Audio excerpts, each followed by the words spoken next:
Bienvenidos a Tiempo de Gracia, Día de Salvación. Tiempo de gracia, salvación, salvación,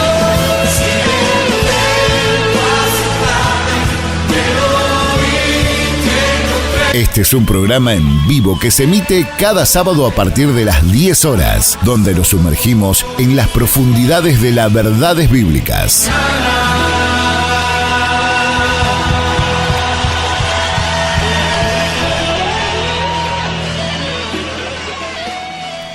Muy buenos días, estimados oyentes. Mi nombre es Jonás Escobar y nuevamente estamos aquí dándoles la bienvenida a su programa que hemos dado en llamar Tiempo de Gracia, Día de Salvación. Programa que, como usted bien sabe, se emite todos los sábados a partir de las 10 de la mañana. Y es para nosotros un verdadero placer, un gran gusto que podamos juntos considerar la palabra del Señor, tenerlos del otro lado de la línea, sabiendo que vamos a ser bendecidos ricamente por la bendita palabra del Señor. Queremos decirles que como todos los sábados tenemos abiertas nuestras líneas para que usted pueda contactarse con nosotros si así lo desea. Nos interesaría saber su opinión sobre lo que estamos llevando a cabo y también si tiene alguna pregunta acerca de lo que se está exponiendo o alguna inquietud o alguna cosa que quiera acotar, tiene la libertad de hacerlo. Puede llamarnos al 2622 68 47 45 o también, si gusta, puede ingresar a nuestra página de Facebook. Lo puede hacer fácilmente ingresando como Iglesia Cristiana Evangélica Reformada, ¿sí? Por otra parte, también, como siempre les decimos todos los domingos, tenemos la expectativa de que usted se pare esta hora junto a nosotros, sentarse en familia, poder así compartir juntos la palabra del Señor y así de una manera amena y si queremos hasta informal poder enriquecernos juntos con la palabra del Señor, ¿sí? Y mientras lo hace, mientras se prepara, mientras busca sus Biblias, vamos a poner en el aire una alabanza cristiana para que también vayamos preparando nuestros corazones y así juntos estar al son de la palabra de Dios. Escuchemos entonces esta melodía cristiana y luego ya entraremos de lleno a la consideración de lo que el Señor quiere decirnos en esta mañana.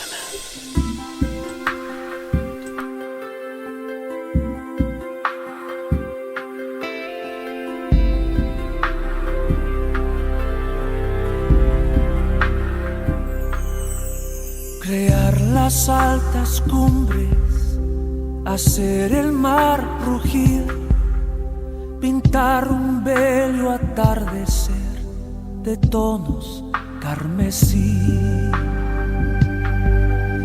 traer al mundo un nuevo ser, un nuevo florecer. Es en verdad el gozo del gran rey,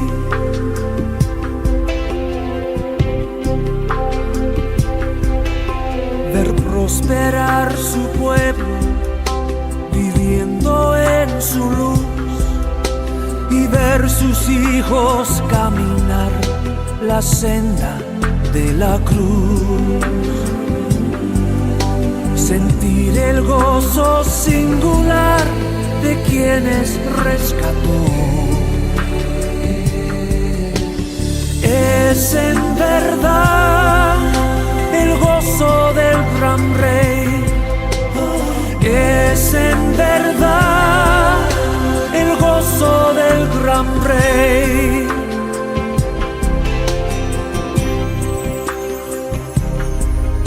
Sanar un cuerpo enfermo o un roto corazón, unir hogares que una vez el hombre separó. gloriarse en la alabanza que le canta el su rey. Es en verdad el gozo del gran rey. Es en verdad el gozo del gran rey. Y de todos sus deleites uno se distingue más: el Hijo que sirvió y salvó en perfecta santidad. Es puro y sin mancha, es todo santidad. Él encarna la verdad, su nombre es sin igual. El universo entero es la prueba de su amor. Cristo Jesús, el gozo del gran rey. Cristo eres tú, el gozo del gran rey. Cristo eres tú, el gozo del gran rey. El gozo del gran rey. El gozo del gran rey. Como un nuevo florecer. Cristo eres tú.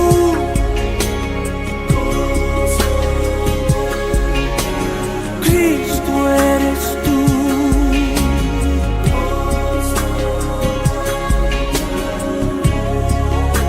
El gozo del gran rey.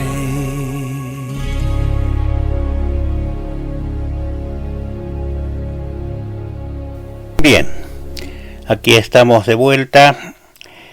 Como usted sabe, estimado oyente, estimado hermano, estamos estudiando el libro de los Hechos, así que vamos a abrir allí nuestras Biblias. Estamos todavía en la sección 1. No sé si recuerda el bosquejo que nos hemos propuesto seguir. La sección 1 abarca desde el capítulo 1 hasta el versículo 3 del capítulo 8, ¿sí? Y se refiere a la iglesia naciente y su establecimiento allí en Jerusalén. Precisamente le hemos puesto ese título, la iglesia naciente y su establecimiento en Jerusalén, ¿sí? Y esta sección consta de varios apartados. El primero de ellos es el Señor resucitado. Con eso empieza Lucas. Este es su segundo libro, ¿sí? Este apartado, el Señor resucitado, toma los primeros 26 versículos del capítulo 1. La primera parte ya lo hemos estudiado. Las últimas instrucciones del Señor, los primeros 8 versículos de este capítulo 1. La ascensión del Señor también hemos visto, los versículos 9 al 11. Y ahora estamos en la parte que hemos llamado el Señor escogiendo. Sí, cuando el Señor va a escoger precisamente mediante sus apóstoles aquel a quien habría de ser el sucesor de Judas Iscariote. Esa sección abarca del versículo 15 hasta el versículo 26, perdón, del versículo 12 hasta el versículo 26, ¿sí? Vamos a leer entonces allí, desde el versículo 15, bien, del versículo 15 hasta el versículo 26 es la parte que nos corresponde ahora tocar. Vamos a leer entonces esa sección que dice de la siguiente manera. Abra allí su Biblia, estoy en Hechos de los Apóstoles, capítulo 1, versículo 15. Por este tiempo, un grupo como de 120 personas estaba reunido allí. Y Pedro se puso de pie en medio de los hermanos y dijo: Hermanos, tenía que cumplirse la escritura en que por boca de David el Espíritu Santo predijo acerca de Judas, el que se hizo guía de los que prendieron a Jesús. Porque Judas era contado entre nosotros y recibió parte en este ministerio. Este pues, con el precio de su terrible infamia, adquirió un terreno y cayendo de cabeza se reventó por el medio y todas sus entrañas se derramaron. Esto llegó al conocimiento de todos los que habitaban en Jerusalén, de manera que aquel terreno se llamó en su propia lengua Acéldama, es decir, campo de sangre. Pues en el libro de los Salmos está escrito que sea hecha desierta su morada y no halle quien habite en ella, y que otro tome su cargo. Por tanto, es necesario que de los hombres que nos han acompañado todo el tiempo que el Señor Jesús vivió entre nosotros, comenzando desde el bautismo de Juan hasta el día en que de entre nosotros Jesús fue recibido arriba al cielo, uno sea constituido testigo con nosotros de su resurrección. Presentaron a dos, a José llamado Barsabás, al que también llamaban Justo, y a Matías. Después de orar dijeron: Tu Señor, que conoces el corazón de todos, muéstranos a cuál de estos dos has escogido para ocupar este ministerio y apostolado del cual Judas se desvió para irse al lugar que le correspondía. Echaron suertes, y la suerte cayó sobre Matías y fue contado con los 11 apóstoles. Esa es la sección que estamos considerando, que nos toca seguir considerando. Obviamente nos va a llevar algunos sábados, porque siempre la idea es hacerlo de una manera clara, ¿no? Para que los conceptos nos queden claros y cada parte de las escrituras verdaderamente sean escudriñadas de la mejor manera posible, ¿sí? Así que en esta parte, como hemos venido ya viendo desde la semana pasada, es Pedro, ¿verdad?, quien ya va asumiendo ese natural liderazgo que le concedió el Señor, ahora no solo entre los apóstoles, sino también en medio de la iglesia que ya estaba por nacer. Pedro toma la palabra y procede a hablar, ¿no?, entre ese grupo de 120 hermanos que se habían reunido allí en aquel aposento alto, en lo que sería la casa en su momento de la mamá de Juan Marcos, allí en Jerusalén, sí, donde los apóstoles solían siempre juntarse cada vez que iban allí, ¿sí? En esa ocasión, como hemos visto la semana pasada, nuestros hermanos, esos 10 días que fueron desde que nuestro Señor se fue a su gloria hasta que se produjo la venida del Espíritu Santo, que fue un espacio de 10 días, nos dice claramente las Escrituras, según hemos leído, que nuestros hermanos estaban entregados de continuo a la oración, ¿no? Y en lo particular, en lo que se refiere al apóstol Pedro, él tenía, como hemos dicho, también hemos considerado la semana pasada en su corazón, esa cuestión de Judas Iscariote, ¿no? Él estaba entregado de continuo a la oración. Durante su ministerio terrenal, el Señor, como hemos leído también algún versículo la semana pasada en los Evangelios, él había dicho, ¿verdad?, que iban a ser 12 los apóstoles. Entonces había una cuestión que a Judas lo estaba inquietando y que según el parecer de él, siempre guiado por el Espíritu Santo y entregado a la oración junto con sus hermanos, debía resolverse antes que se produzca la venida del Espíritu Santo, y era precisamente cómo se habría de suplir ese vacío que había dejado Judas al al irse al lugar que le correspondía, al lugar de su condenación, como también hemos leído que dice Lucas en esta primera parte, en esta sección que estamos tomando, ¿no? Entonces se está produciendo ese hecho allí. Los hermanos se han entregado a la oración, Pedro también.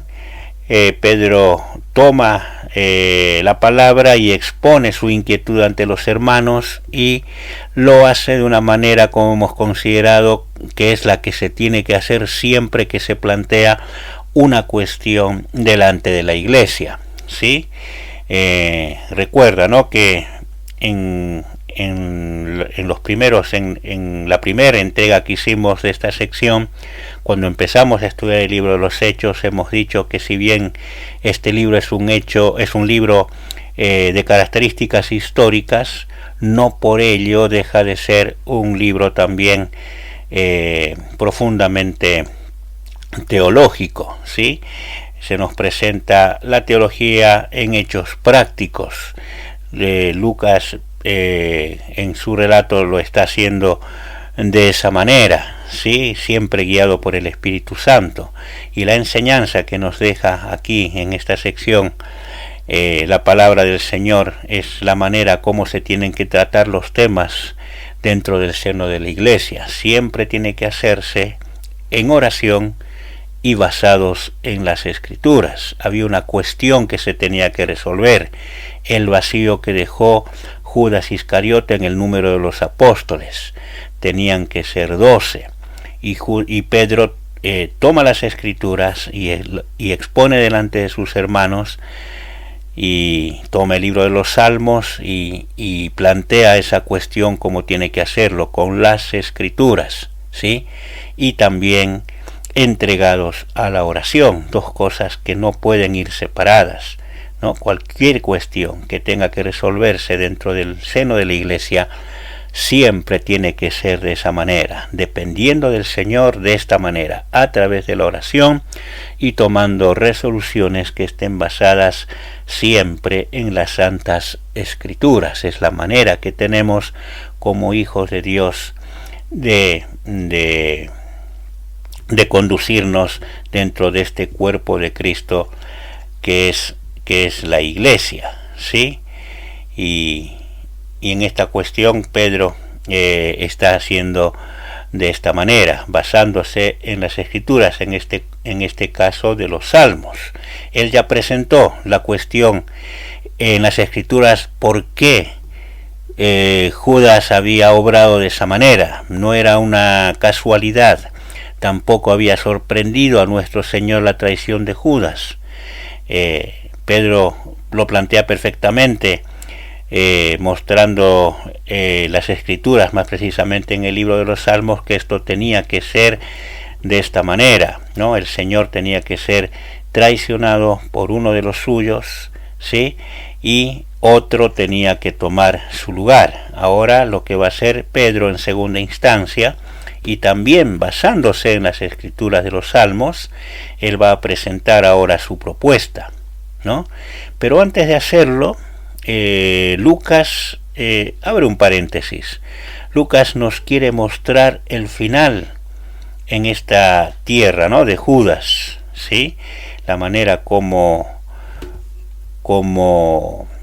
perdió la vida, y lo quiere hacer desde una óptica, si queremos, hasta trágica. Y el relato es en verdad espeluznante, ¿no?, y hasta macabro, podríamos decir.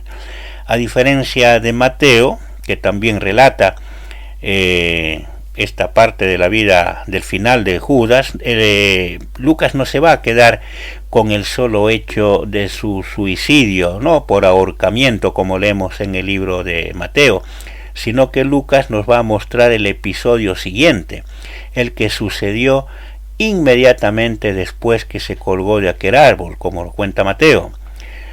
Lucas textualmente dice en el versículo 18, ya lo hemos leído, pero lo volvemos a leer: pues, hablando de Judas, con el precio de su terrible infamia, ¿se acuerda? Aquellas 30 piezas de plata, adquirió un terreno, y cayendo de cabeza, se reventó por el medio, y todas sus entrañas se derramaron, ¿no? Un relato crudo del final de Judas Iscariote.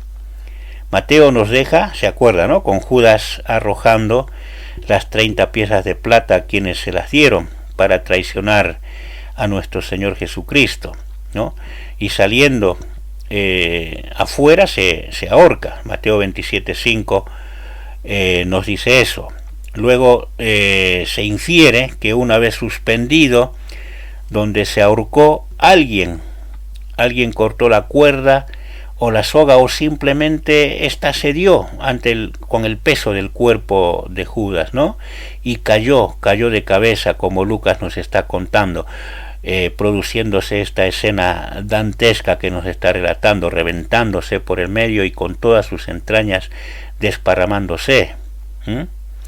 Resulta obvio, ¿no, hermano, amigo, estimado oyente, que Lucas quiere mostrarnos cuán horroroso final en esta tierra tuvo el traidor, ¿no? Lucas concluye diciéndonos que este hecho fue ampliamente conocido en Jerusalén. Obvio, un hecho de estas características, siendo incluso uno de los apóstoles de nuestro Señor Jesucristo, era un grupo muy conocido, el de nuestro Señor, muy conocido, y por muchas personas, sobre todo los líderes de la religión judía, muy odiado. Sí, esto fue una noticia que, como dice Lucas, llegó al conocimiento de todos. Y aquí también tenemos que decir algo, no tenemos que pensar que hay una contradicción en las Escrituras, pensando que Mateo nos cuenta una manera en la cual murió Judas y otra muy distinta nos cuenta Lucas aquí en el libro de los Hechos. No es eso, sino que son dos escenas que siguen una a otra. Como dice Mateo, él sale, arroja las 30 piezas de plata, luego corre y se ahorca, se cuelga de un árbol. Luego la soga, esa es la parte que cuenta Mateo. La siguiente es la que cuenta Lucas, ¿no? La cuerda, la soga o lo que utilizó Judas para colgarse de aquel árbol, de alguna manera cede, ya sea alguien que lo corta o el mismo peso del cuerpo, cede y cae, como hemos leído en el relato, ¿sí? Se revienta por el medio y todas sus entrañas se desparraman. Ese es el cuadro completo del final de Judas Iscariote, ¿no? Bueno, y una vez cerrado este capítulo de Judas, quien ya no va a ser nombrado más, ya nunca más va a ser nombrado en las Escrituras a partir de este momento, no vamos a encontrar ya ninguna referencia a Judas. Pedro ahora sí se va a enfocar en su propuesta, ¿no? En poner sobre la mesa la causa que estaba consumiendo su corazón y que fue motivo de su oración en aquel aposento alto, o sea, completar el número de los 12 apóstoles.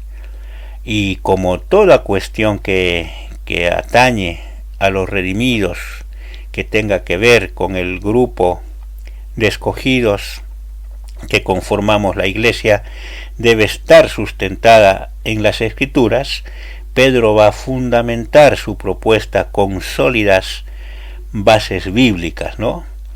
Por tal motivo, él dice, tenía que cumplirse la Escritura, ¿no?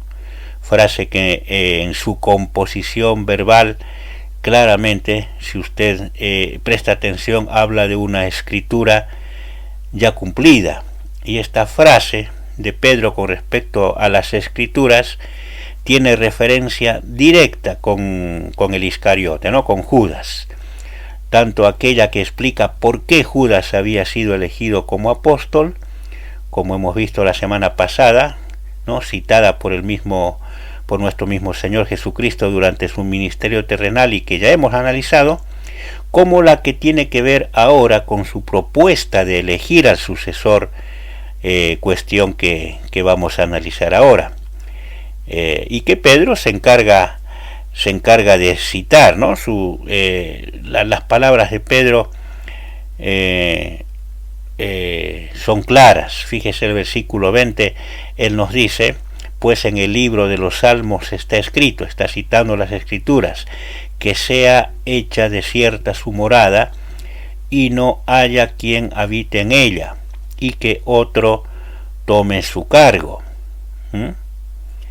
Son palabras de Pedro en su propuesta. Como ya hemos señalado, en el concepto de Pedro, las Escrituras, la palabra de Dios, tienen garantía de inexorable cumplimiento. ¿Sí? Para Pedro, como hemos visto la semana pasada, las Escrituras se cumplen, sí o sí, por la sencilla razón de que proceden de Dios mismo. Y es el Espíritu Santo quien habla a través de las Escrituras. La inspiración total de las Escrituras era reconocida firmemente tanto por los apóstoles como por los hermanos allí reunidos en aquel aposento alto, ¿no? Y las Escrituras tienen que ser reconocidas como tales, como inspiradas por Dios, por todo redimido que forme parte de la iglesia de nuestro Señor Jesucristo, ¿sí? En el caso puntual de las profecías predictivas, como las que está citando Pedro aquí, él se está refiriendo a una escritura ya cumplida. Luego de estar Pedro entregado a la oración junto con sus hermanos, en su caso, en el caso de él, puntual de él, sin duda alguna él estaba pidiendo la guía del Señor sobre este tema que lo estaba consumiendo, ¿no? Orando e investigando en las Escrituras. Y él llegó a la conclusión que David, en estas dos citas de los Salmos, estaba hablando de Judas. Las citas bíblicas que puso Pedro a consideración son las siguientes. Pedro está citando el Salmo 69, 25, que dice: sea desolado su campamento y nadie habite en sus tiendas. Y luego cita el Salmo 109, que dice en el versículo 8: sean pocos sus días y que otro tome su cargo. Esas son las dos escrituras que puntualmente está citando el apóstol Pedro delante de sus hermanos, ¿sí? Y nosotros, al leer estas dos citas, con todo su contexto allí en el libro de los Salmos, puede surgir en nosotros alguna pregunta, ¿no?, sobre la aplicación que está haciendo Pedro. Por ejemplo, podemos preguntarnos cómo es que llegó Pedro a la conclusión de que estas citas se referían a Judas. ¿Cómo es que Pedro llegó a esa conclusión? Y aquí nosotros tenemos que decir que no existe otra manera que Pedro haya llegado a esa conclusión sin existir de por medio una revelación divina. No había otra forma. Y en rigor de verdad, siguiendo el relato de los evangelios, nosotros podemos darnos cuenta que no sería esta la primera vez que Pedro haya pasado por esta experiencia de recibir una revelación sobrenatural. Si nosotros recordamos aquel episodio que se produjo en Cesarea de Filipo, donde nuestro Señor planteó a sus apóstoles aquella cuestión crucial sobre su verdadera identidad, la respuesta de Pedro en aquella ocasión, ¿se acuerda cuando el Señor les preguntó quién pensaba la gente que era él? Y después él les dice a ellos: ¿y ustedes quién dice que soy yo? La respuesta de Pedro, ¿cuál fue? Tú eres el Cristo, el Hijo del Dios viviente. ¿Se acuerda? Eso está en Mateo capítulo 16. Esa es la respuesta de Pedro, Mateo 16, 16. Ahora bien, ¿esta era una respuesta producto de la sapiencia o el razonamiento de Pedro? Nada que ver, no fue así.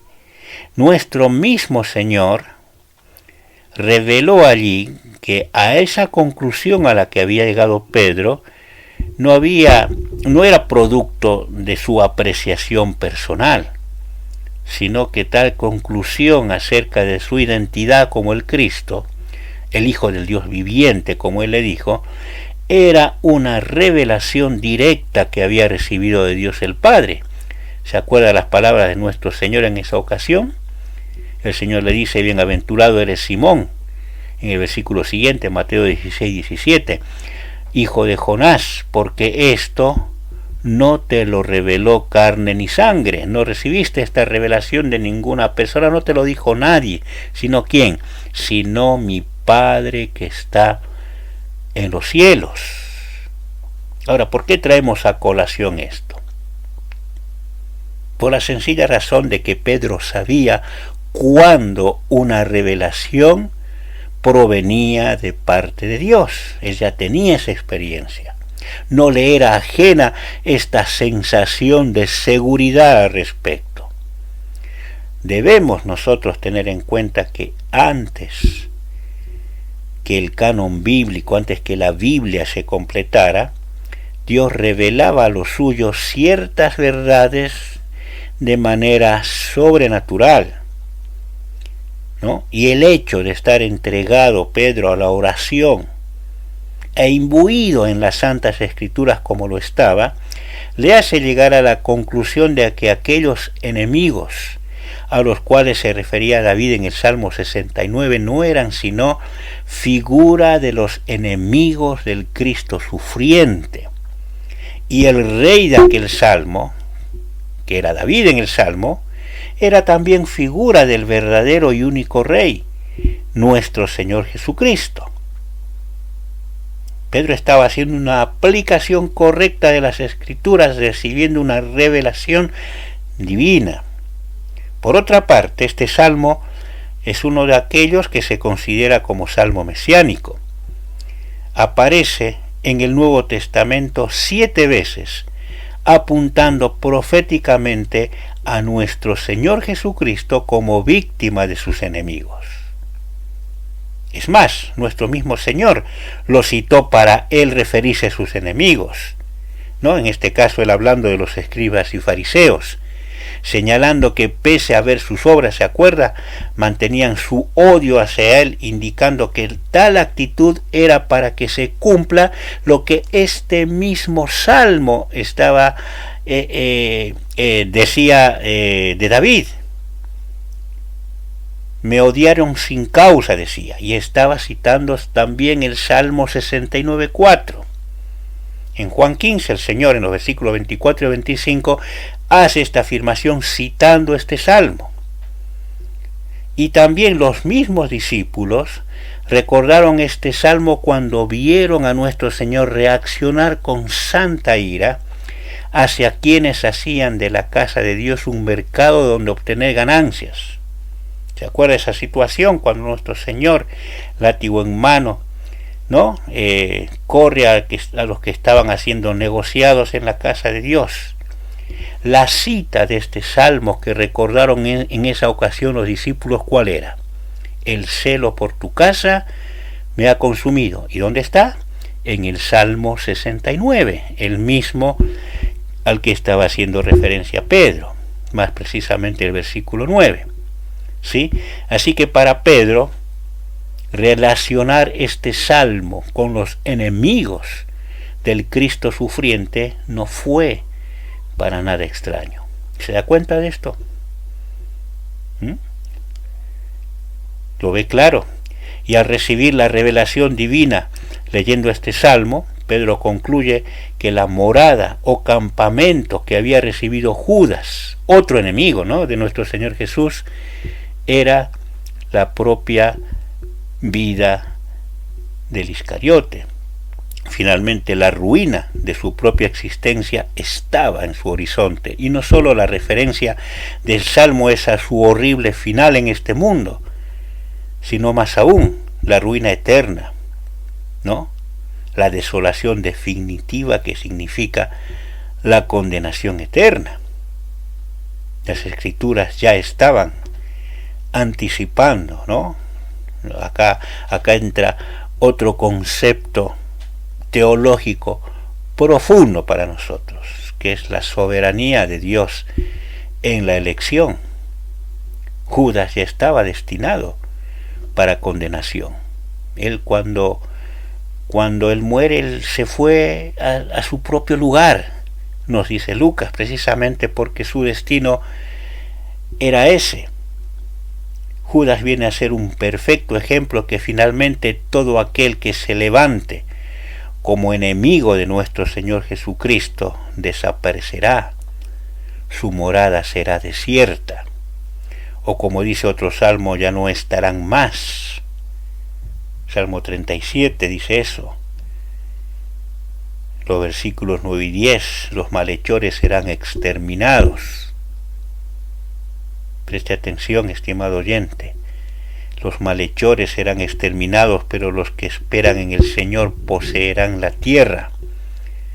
Un poco más y no existirá el impío. Buscarás con cuidado su lugar, pero él no estará. Esta creación que Dios formó con la sola palabra de su poder, lo hizo para los suyos, y va a llegar un momento en que Él va a extirpar el mal en medio de su creación. Él va a exterminar a los malhechores, aquellos que cometen pecado. Hay un lugar destinado para ellos, el infierno, la condenación eterna, pero los que esperan en el Señor, dice la palabra de Dios, ellos van a ser quienes van a disfrutar de la creación perfecta de Dios, porque cuando el pecado y los pecadores sean extraídos de la creación de Dios, esta creación, como dice el apóstol Pablo escribiendo a los Corintios, que está esperando, que está gimiendo también, esperando la revelación de los hijos de Dios, esta creación también va a ser perfecta, y quienes la van a poseer van a ser aquellos que esperan en el Señor, aquellos a los cuales el Señor perdonó sus pecados, ¿no? Y eso fue lo que pasó con Judas. Él dejó su lugar desierto, y no debemos entender que la traición abierta, o como dice Lucas en esta porción, esa terrible infamia, representa la única forma de enemistad hacia Cristo. Preste atención, estimado oyente, usted que me está escuchando en este momento, todo aquel que no reconoce a Cristo como Salvador y Señor, y vive su vida al margen de lo que la persona de Cristo representa, ya se constituye en su enemigo, sin necesidad alguna de llegar a los extremos que llegó Judas. Esto es terrible. Nuestro Señor incluso dice que muchos en el día del juicio van a estar convencidos de que habían sido salvos, que le dirán: Señor, Señor, en tu nombre hicimos tal cosa, en tu nombre hicimos otra cosa, pero yo les diré: apártense de mí, ustedes son hacedores de maldad, yo no les conozco, les va a decir el Señor. El Señor en Lucas capítulo 11, versículo 23 dice: el que no es conmigo, contra mí es. Y esto es terrible. El que no es conmigo, contra mí es, y el que conmigo no recoge, desparrama. Es claro que en lo que respecta a Cristo, la neutralidad no tiene cabida. Esto es absolutamente radical. O se está plenamente identificado con Él, o se es su contrario, su enemigo. O se pertenece a su reino a través de la regeneración que Él mismo hace posible mediante el sacrificio expiatorio de Cristo, o se pertenece al reino de las tinieblas. No hay un reino intermedio. O se está bajo su señorío, o se está bajo el dominio de Satanás. Y con respecto a la devoción religiosa, como dijo nuestro Señor, o se recoge con Él o se desparrama. Si Cristo no es el centro de nuestra devoción religiosa, las demás devociones, llámense como se llaman, solo es desperdicio, es basura.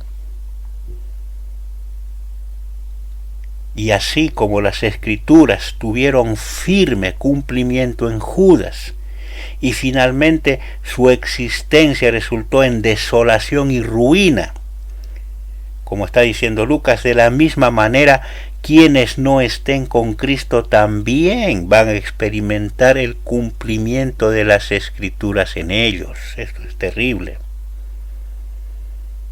Por eso predicamos el Evangelio.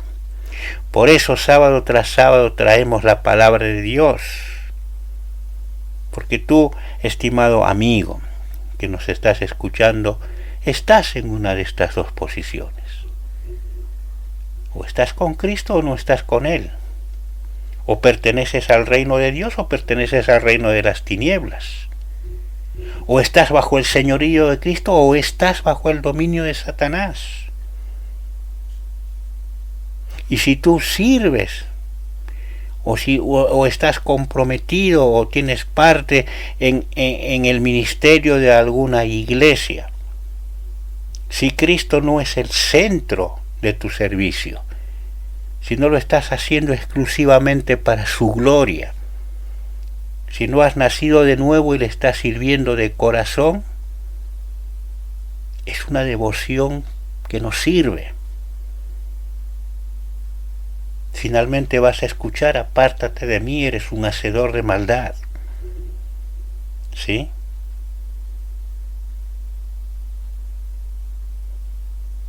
Finalmente, aquellos que no pertenecen a Cristo serán excluidos por completo de la presencia de Dios y conminados a eterna condenación, como lo fue Judas. Pero para quienes están en Cristo, que dicen las Escrituras, Romanos 8:1, ninguna condenación hay. Y para Pedro, en lo que respecta a Judas, la Escritura ya se había cumplido. Ya era un hecho consumado. Halló cumplimiento a la palabra de Dios. Judas, como uno de los enemigos del Cristo de Dios, ya no estaba más. Su morada o su tienda, como dice el Salmo, ya estaba vacía, desierta. Judas ya era historia. De ahí en más, su lugar era el infierno, la condenación eterna. Eso con respecto a Judas. Pero había una cuestión que resolver. Su oficio había quedado vacante. Su apostolado estaba todavía sin cubrirse. Y es ahí donde apunta el segundo salmo que va a citar. En la segunda parte del versículo 20 dice: y que otro tome su cargo. Citando también los salmos, como hemos leído. Es claro que aquí la aplicación que bajo inspiración divina está haciendo Pedro a esta parte de este salmo es al oficio que Judas había dejado vacante. La muerte de Judas había dejado incompleto el número de los 12 apóstoles, por lo que era absolutamente necesario, tal como decían las Escrituras, tal como dice el Salmo, que otro debía tomar el cargo. Los testigos presenciales e íntimos del ministerio terrenal de nuestro Señor, de su muerte y resurrección luego de su ascensión, debían ser 12. Y escatológicamente nuestro Señor, como vimos el sábado pasado, les reveló a ellos que existen 12 tronos que les están esperando para ejercer un tipo de autoridad especial en su reino venidero. Y en la estructura arquitectónica de la ciudad de Dios, la Santa Jerusalén, los 12 cimientos del muro de esa ciudad llevaba en cada cimiento ¿qué? El nombre de quiénes, de cada uno de los apóstoles de nuestro Señor Jesucristo. Lea Apocalipsis 21:14. Eso está establecido así. Entonces, tal como está sosteniendo Pedro, era necesario cubrir esa vacante en el oficio que Judas había dejado vacío. Y lo que está haciendo Pedro al citar estos salmos es dejar en claro a los hermanos que estaban reunidos allí, a los 120 hermanos, y en ellos también a todos nosotros, que nada de lo que sucedió con Judas Iscariote fue casualidad. Tanto su elección como apóstol, como también su artera traición, su horrible muerte, como también su sucesión, todo, absolutamente todo, estaba respondiendo a un plan divino, a un diseño divino. Todo estaba bajo el control de Dios. Todo ya había sido profetizado en las Santas Escrituras, en el Antiguo Testamento. Y Pedro está exponiendo eso a sus hermanos. Es así como se exponen las cuestiones. Se habla con claridad a los hermanos, se ora. Uno se tiene que entregar fervientemente a la oración, pedir al Señor sabiduría, plantear la inquietud al Señor, abrir su palabra.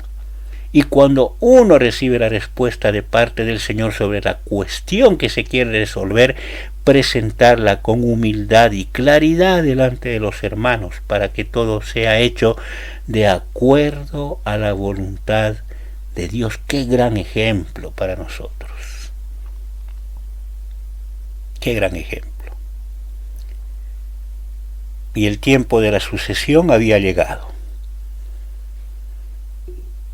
Entonces Pedro, como dijimos, luego de haber buscado la guía del Señor, lo hizo a través de la oración, y después de haber investigado en la palabra de Dios acerca de esta situación, va a continuar hablando a los hermanos. Fíjese lo que les dice en el versículo siguiente, en el 21. Por tanto, dice Pedro, ya expuso, ¿no?, toda la cuestión, es necesario que de los hombres que nos han acompañado todo el tiempo que el Señor Jesús vivió entre nosotros, comenzando desde el bautismo de Juan hasta el día en que de entre nosotros Jesús fue recibido arriba al cielo, uno sea constituido testigo con nosotros de su resurrección.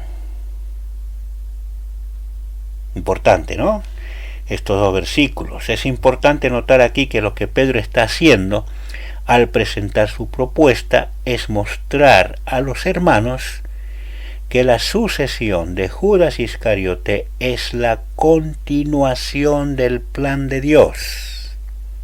Eso está haciendo Pedro. Que así como su elección no fue un error de nuestro Señor Jesús, sino que tal como el mismo Cristo lo dijo, era para que se cumpla la Escritura. Eso lo dijo en Juan 13:18. Y que luego su traición, como su horrible muerte, también formaban parte de ese diseño divino, tal como Pedro está explicando, citando los Salmos, de la misma manera. Y siguiendo este plan de Dios, la sucesión de Judas, o como dice el Salmo, que otro tome su cargo, también es parte integral de este plan. Y es por tal razón que al abordar este tema, Pedro inicia su argumentación con la frase «es necesario», indicando así que la voluntad de Dios era esa, que tal sucesión debía llevarse a cabo porque era una necesidad. Y aquí debemos hacer una aclaración, ¿no?, importante. Hay quienes conjeturan, y lo hacen en algunos casos muy sinceramente, que esta sucesión que estaba impulsando Pedro en aquel aposento alto fue un error, un apresuramiento,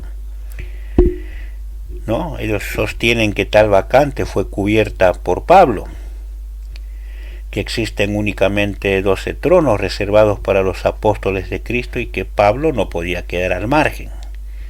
Eso pareciera ser una argumentación sólida, y como dijimos, hay sinceridad en muchos hermanos cuando plantean esta cuestión. Y si bien estos argumentos, ¿no?, incluso pueden parecernos razonables y dignos de ser estudiados, nada hay en este pasaje que indique que Pedro obró apresuradamente. No hay rastro de eso, al contrario. Como hemos visto, Pedro lo hizo buscando intensamente la guía del propio Cristo a través de la oración. Era la manera de buscar la guía del Señor a través de la oración. Y es absolutamente impensable que nuestro Señor haya permitido en la misma víspera del advenimiento del Espíritu Santo semejante error ante un tema tan crucial que tenía que ver precisamente con la estructura de la iglesia que estaba por nacer. Entonces, y sin ánimo de entrar en ninguna controversia, contrariamente a estas opiniones, la forma bíblica de proceder de Pedro nos lleva a concluir que era el mismo Cristo quien habría de elegir desde su gloria a quien habría de ocupar la vacante dejada por Judas. Y nada, preste atención hermano, nada hay en el resto de las escrituras del Nuevo Testamento que cuestionen esta sucesión. No hay ni siquiera la más mínima expresión ni en las cartas apostólicas ni en ninguna otra escritura del Nuevo Testamento que ponga una sombra de duda sobre esta cuestión. Al contrario, va a ser el mismo apóstol Pablo quien, guiado por el Espíritu Santo, avale implícitamente esta sucesión que se llevó a cabo en el aposento alto de Jerusalén. Vayamos a una escritura y notemos cómo Pablo va a describir la resurrección de nuestro Señor Jesucristo a los hermanos de Corinto. Fíjese,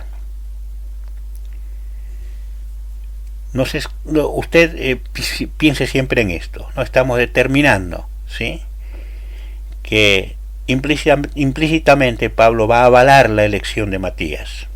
1 Corintios capítulo 15. Es una carta que Pablo escribe a los hermanos en Corinto, la primera de ellas en el versículo 3, busque allí, 1 Corintios 15:3, dice lo siguiente: porque yo les entregué, dice el apóstol Pablo a los hermanos, en primer lugar, lo mismo que recibí, que Cristo murió por nuestros pecados, conforme a las Escrituras, que fue sepultado y que resucitó al tercer día, conforme a las Escrituras, que se apareció a Cefas, es Pedro, su otro nombre Cefas en otro idioma, y después a los 12. Luego se apareció a más de 500 hermanos a la vez, la mayoría de los cuales viven aún, pero algunos ya duermen. Después se apareció a Jacobo, luego a todos los apóstoles, y al último de todos, como a uno nacido fuera de tiempo, se me apareció también a mí, porque yo soy el más significante de los apóstoles, que no soy digno de ser llamado apóstol, pues perseguí a la iglesia de Dios. Esto es sencillamente notable, esto es revelador para un lector sincero de las Escrituras, ¿no?, desprovisto de toda susceptibilidad, ¿verdad?, completamente objetivo. Estas expresiones de Pablo, que son divinamente inspiradas, eso lo sabemos, no hay discusión, tienen que cerrar el círculo tocante a esta controversia de la sucesión de Judas Iscariote. ¿Sí? Pablo aquí está desarrollando la importante doctrina de la resurrección de Cristo. ¿Usted se dio cuenta de eso? En primer lugar, y como siempre tiene que ser, pone a las Escrituras como principal argumento de esta doctrina. Cristo murió, fue sepultado y resucitó al tercer día conforme a las Escrituras. Tal argumento ya por sí mismo representa verdad absoluta. El hecho de que tales acontecimientos se hayan concretado de acuerdo a las Escrituras no necesitan más argumentaciones para ser consideradas válidas, reales, 100% garantizadas y certificadas. Pero Pablo quiere seguir argumentando y presenta a los testigos presenciales de tales acontecimientos como otra prueba de fiabilidad. No agrega más pruebas. Y es aquí donde vamos a detenernos para considerar la validez de la sucesión de Judas llevada a cabo por nuestros primeros hermanos en aquel aposento alto de Jerusalén. Notemos que para demostrar la verdad de la resurrección de Cristo, la pluma divinamente guiada de Pablo dice, relatando las apariciones de nuestro Señor antes de su ascensión, ¿qué dice? Se apareció a Cefas y después a los 11, dice. No, después a los 12, versículo 5. Se apareció a Cefas y después a los 12. Y aquí debemos preguntarnos, ¿a qué 12 se refiere? Judas a esta altura ya era historia, ya no existía. Debería decir los 11. Es claro que desde nuestra lógica era eso, los 11. Pero el 12º apóstol, aunque aún no había sido elegido en ese momento, estaba allí. Matías estaba allí, pero para nuestro Señor ya era un apóstol. Razón por la cual el Espíritu Santo hace escribir a Pablo, se apareció a los 12. Este argumento es reforzado en una expresión posterior. Notemos que luego de decir que en una oportunidad se apareció a más de 500 hermanos a la vez, agrega después se apareció a Jacobo, luego a todos los apóstoles. Y este Jacobo obviamente era el hermano en la carne de nuestro Señor. Y la expresión todos los apóstoles indica la totalidad en número. El original griego para todos aquí es pas, que señala algo completo, el todo, en este caso puntual, la totalidad de los apóstoles, es decir, los 12. Entonces resulta por demás obvio, ¿no?, que Pablo está hablando de un tiempo en el cual él era todavía incrédulo. En ese tiempo al cual se está refiriendo Pablo, él era todavía Saulo de Tarso, un tremendo enemigo de nuestro Señor Jesucristo. El terrible Saulo de Tarso, el que odiaba todo lo referente a Cristo, y luego por un tiempo considerable más el gran perseguidor de la iglesia, como él mismo lo está reconociendo aquí. Sin embargo, con Judas ya muerto, Pablo habla de los 12, reconociendo implícitamente la validez de la elección del 12º apóstol, realizada por el mismo Cristo y llevada a cabo por nuestros primeros hermanos, allí en aquel aposento alto de Jerusalén. Pero Pablo también en esta porción, fíjese, se va a referir a su apostolado, lo hemos leído, y lo va a diferenciar claramente del de los 12. Va a hablar de él en referencia a su apostolado como uno nacido fuera de tiempo, o como dicen otras versiones, un abortivo. Resulta claro que esta diferenciación que hace Pablo es determinante. Él está diciendo que él fue elegido como apóstol en un tiempo distinto al de la elección de los 12. Que si bien su apostolado es verdadero, y para nada inferior al de los 12, como él mismo lo dice en 2 Corintios, en su segunda carta, en el 11:5, él no entra en ese grupo. Él fue elegido por nuestro Señor fundamentalmente para llevar el Evangelio a los gentiles. Romanos 11:3, Gálatas 1:16. Usted puede ver esas referencias. ¿Se da cuenta? Esta es la cuestión. Y es allí donde vamos a dejar hoy nuestro estudio. Pero es válido, ¿no?, tener en cuenta todas estas cuestiones, estimado hermano, estimado amigo. Hemos andado, si usted se da cuenta, por distintas realidades. La manera como se tiene que obrar cuando se toman determinaciones dentro del seno de la iglesia, sobre todo en aquellos hermanos a quienes el Señor les ha dado este servicio del liderazgo adentro de la iglesia. Cuán temerosos debemos ser delante del Señor. Cada cuestión que se tenga que resolver dentro de la iglesia siempre debe ser hecho entregados totalmente a la dependencia del Señor a través de la oración. Y cada cuestión que se quiera poner sobre la mesa y presentar a los hermanos debe ser hecha sustentada en la palabra de Dios y siguiendo el diseño divino, tal como lo hizo Pedro, con ese temor reverente, respetando las Escrituras, reconociendo como cabeza a quien tenía que ser reconocido como cabeza. Eso es importantísimo, y por otro lado nos debe también hacer temblar el destino final de aquellos que son enemigos de Cristo, enemigos de la cruz de Cristo. Acá tenemos dos casos, ¿no?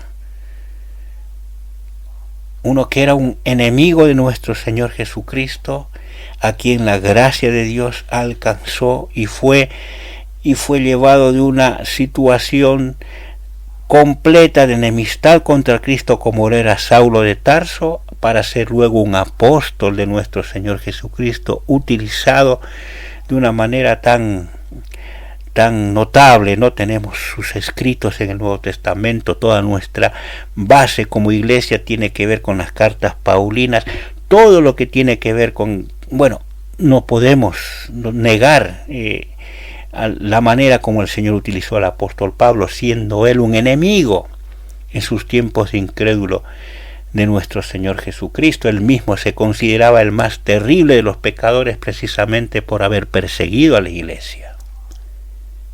Y tenemos el otro caso, el de Judas Iscariote, quien formaba parte de los 12, pero que finalmente,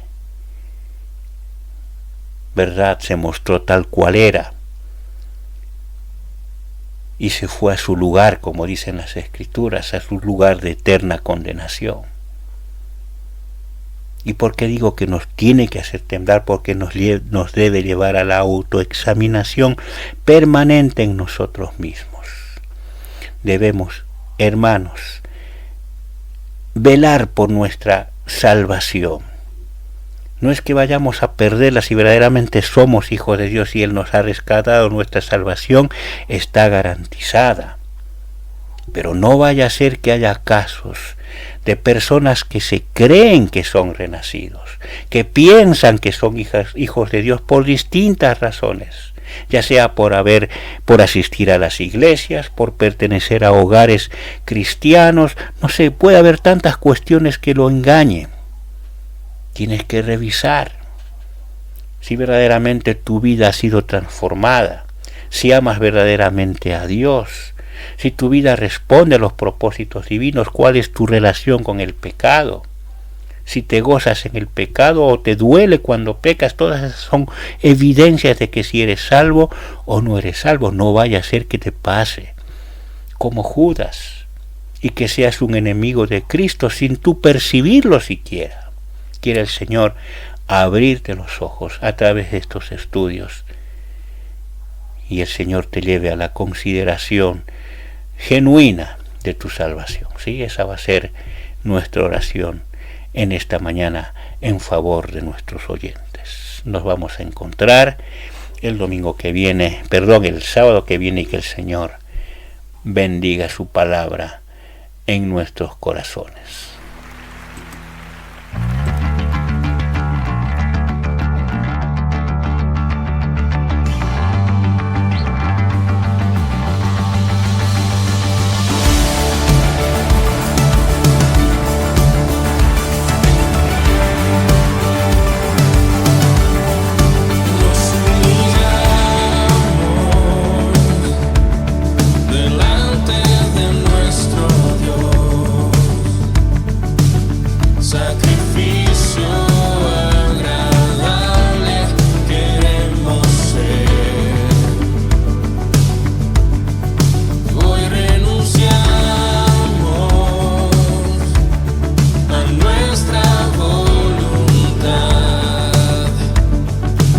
Su palabra es nuestra guía al camino.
Así llegamos al final de nuestro espacio que hemos llamado Tiempo de Gracia, Día de Salvación.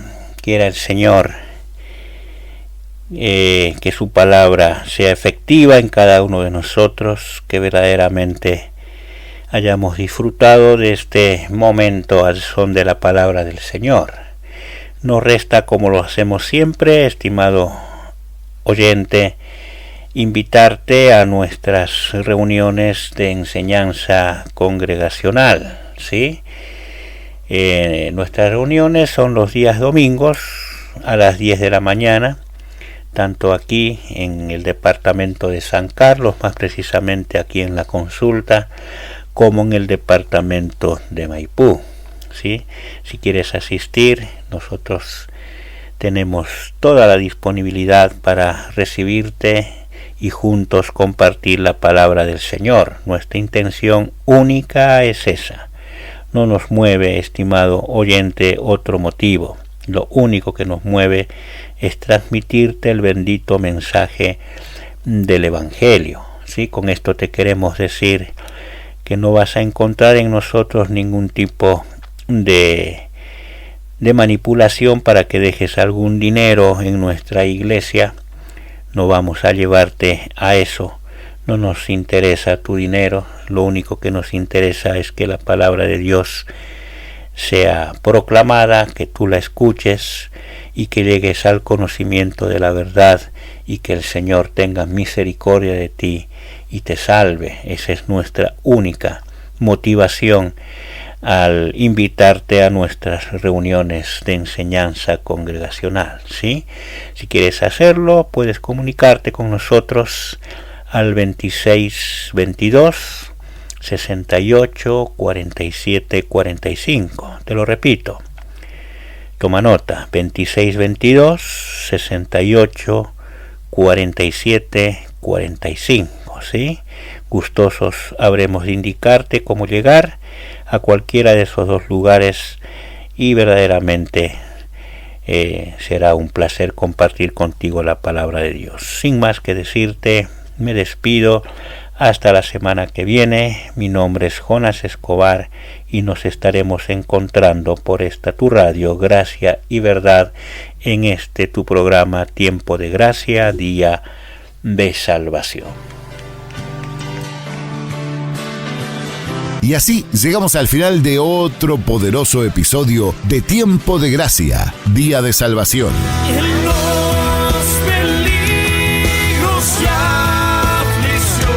Esperamos que este tiempo dedicado al estudio de las verdades bíblicas haya sido de bendición y edificación para tu vida.